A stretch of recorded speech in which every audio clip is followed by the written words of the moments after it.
Hello friends, આઈ એમ આર્યન પટેલ. આજના લેક્ચરની અંદર આપણે લિનિયર એલ્જેબ્રાના પેપર સીસી મેથ 301ના એમસીક્યુની વાત કરવાના છીએ. એમસીક્યુ આ છે: the coordinates of vector 3, 5, 2 corresponding to vectors 3, 2, 1, 2, 1, 0 and 1, 0, 0 is. અહીં આપણે શું નક્કી કરવાનું છે? વેક્ટર 3, 5, 2 ના કોઓર્ડિનેટ્સ નક્કી કરવાના છે. તો સૌપ્રથમ આપણે આની ડેફિનેશન જોઈએ અને પછી આ એમસીક્યુ સોલ્વ કરીશું. ઓકે, ચલો તો ડેફિનેશન શું છે? તો ડેફિનેશન જોઈએ.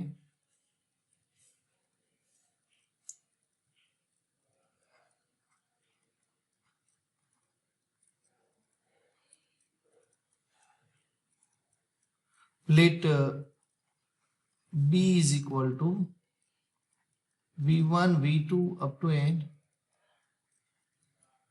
Vn. આ સેટ છે જે શું છે? Be a basis of a vector space V.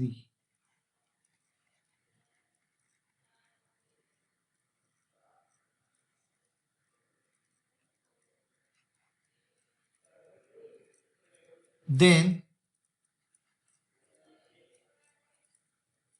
a vector V belongs to V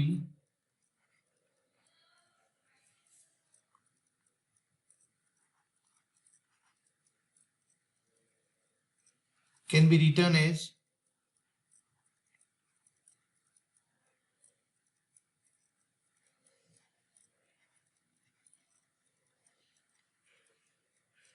V is equal to alpha 1 V1 plus alpha 2 V2 plus up to n alpha n Vn for some scalars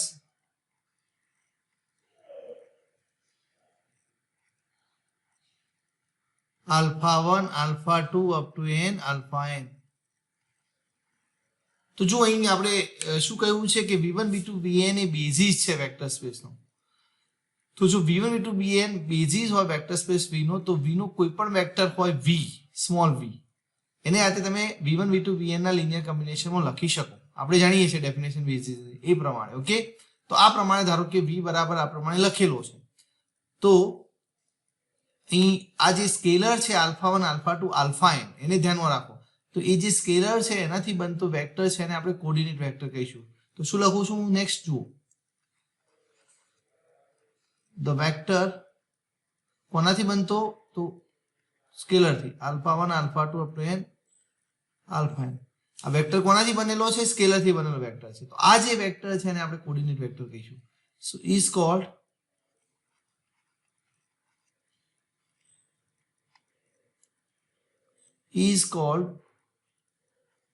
the coordinate vector. Coordinate vector કયા વેક્ટરનો? તો કયા વેક્ટરની વાત કરીએ છીએ? Small v. The coordinate vector of v relative two the basis b.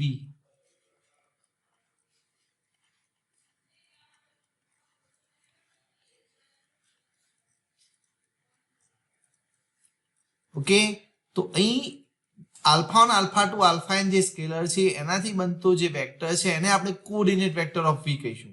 પણ basis કયો યુઝ કરીએ છીએ? તો b બેઝિસના વેક્ટરના લિનિયર કોમ્બિનેશનમાં v ને લખીએ છીએ, માટે relative two the basis b લખીશું. આ જે કોઓર્ડિનેટ વેક્ટર છે એના માટે નોટેશન છે અને એ નોટેશન આ છે. It is denoted by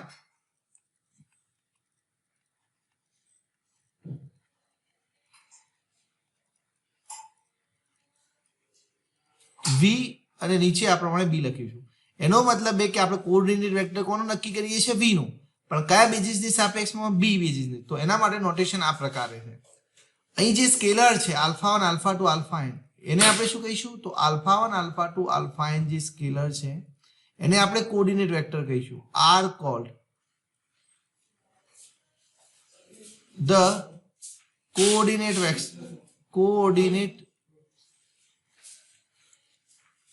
vectors are called the coordinate vectors of v relative to the કયા બેઝિસની સાપેક્ષમાં? તો કયા બેઝિસના સંદર્ભે? તો રિલેટેડ ટુ ધ બેઝિસ બી.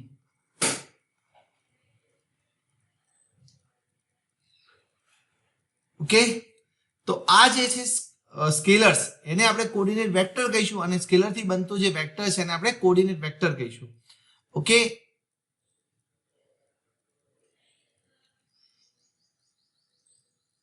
ચલો તો અહીં આપણે હવે દાખલા તરફ જઈએ. દાખલાની અંદર આપણને શું કહ્યું છે? તો the coordinates, sorry coordinate vector ની coordinates of vector B, sorry મારી ડેફિનેશનમાં અહીં થોડું કરેક્શન કરી દઉં. Coordinates of vector B, sorry,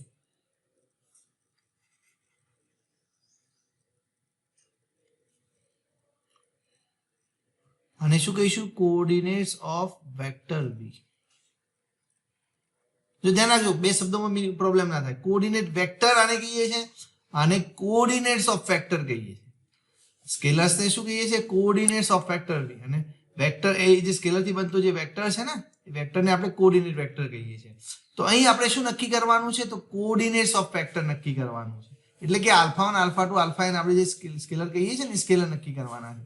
તો પહેલા તમારે શું કરવાનું? તો તમને જે વેક્ટર આપ્યો છે એને લિનિયર કોમ્બિનેશનમાં લખવાનું. કોના લિનિયર કોમ્બિનેશનમાં? તો બેઝિસના એલિમેન્ટના લિનિયર કોમ્બિનેશનમાં. તો અહીં આપણા દાખલામાં બેઝિસ એલિમેન્ટ કયા છે? તો જો આ ત્રણ જે વેક્ટર છે ને, એ R³ ના બેઝિસના જ હશે. આ પાછળના 3 2 1 2 1 0 અને 1 0 0 આ R³ ના બેઝિસના એલિમેન્ટ હશે. આરે ઓકે, તમારે ચેક કરવાની જરૂર નથી, એ બેઝિસના એલિમેન્ટ જ હશે. તો એના લિનિયર કોમ્બિનેશનમાં મારે 3 5 2 ને લખવો પડે, અને પછી જે સ્કેલર છે સ્કેલર શોધવા પડે, અને એ સ્કેલર થી એ સ્કેલરને આપણે શું કહીશું? કોઓર્ડિનેટ્સ કહીશું, હે ને? કોઓર્ડિનેટ્સ ઓફ વેક્ટર 3 5 2 કહીશું. તો બસ આ ડેફિનેશન પ્રમાણે આપણે કામ કરીએ. તો હું પહેલા શું કામ કરીશ? 3 5 2 ને આ ત્રણ વેક્ટરના લિનિયર કોમ્બિનેશનમાં લખું. ચલો દાખલા તરફ જઈએ છીએ હવે.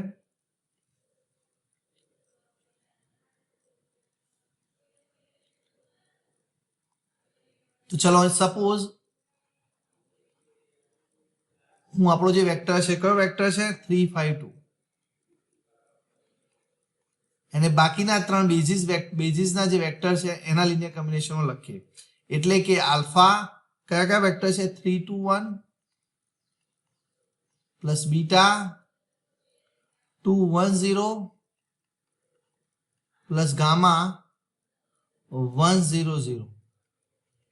ચલો લિનિયર કોમ્બિનેશન લખી દીધા. તો મારા કોઓર્ડિનેટ્સ ઓફ વેક્ટર 3 5 2 કયા થશે? તો આલ્ફા બીટા ગામા થશે. તો મારે શોધવાનું શું રહે? અહીં આલ્ફા બીટા ગામા શોધવાના રહેશે.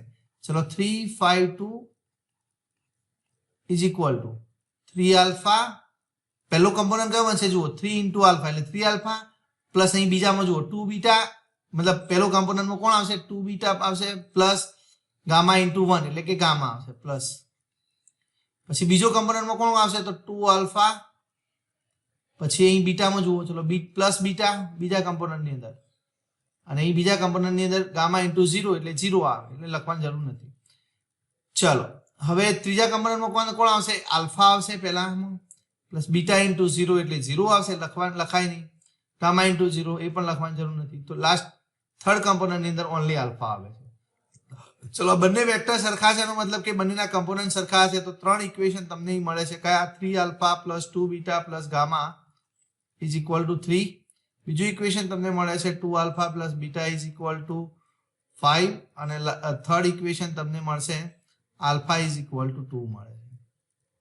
ઓકે, આ ત્રણ ઇક્વેશન સોલ્વ કરીને તમારે શું નક્કી કરવાનું છે? આલ્ફા બીટા ગામા નક્કી કરવાના છે. તો પહેલા તમને આલ્ફા તો મળી ગયા છે અહીં. ઓકે, આલ્ફાની વેલ્યુ તમને મળી ગઈ છે. ચલો હવે અહીં આપણે કોની શોધીશું? બીટા અને ગામાની વેલ્યુ શોધીશું. કઈ રીતે શોધીશું? તો આલ્ફા બરાબર 2 એક કામ કરીએ, સમીકરણ 2 ની અંદર મૂકી દઈએ ને, એટલે કે આ. તો અહીં શું કરીશું આપણે? Put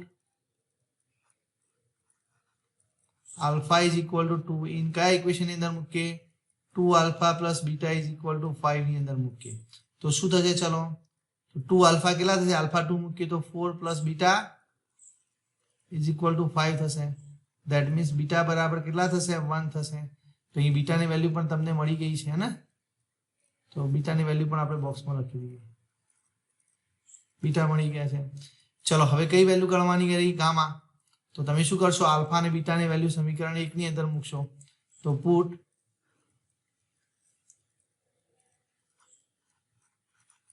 alpha is equal to 2, beta is equal to 1 in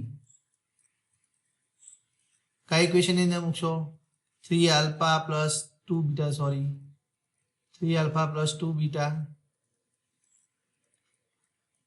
plus gamma is equal to 3 એની અંદર મૂકીશું તો ચાલો મૂકીએ તો શું થાય છે 3 alpha એટલે 6 2 beta એટલે 2 થશે બીકોઝ બીટા બરાબર 1 છે અને ગામા is equal to 3 છે તો 2 plus 6 8 થાય ને અને 8 પેલી બાજુ જાય તો ગામા કેટલા થશે -5 થશે સો ગામાની વેલ્યુ પણ અહીં આપણને મળી ગઈ છે તો બોક્સમાં ચલો તો આલ્ફા બીટા ગામા તમે ત્રણે મળી ગયા છે એનો મતલબ એ થયો કે આપણા કોઓર્ડિનેટ્સ ઓફ વેક્ટર 3 5 2 કયા થયા 10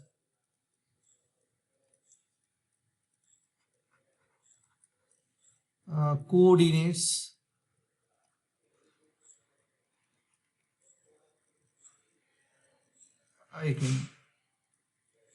thus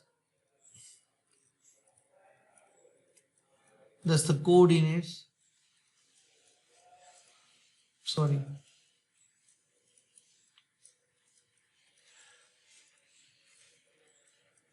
of vector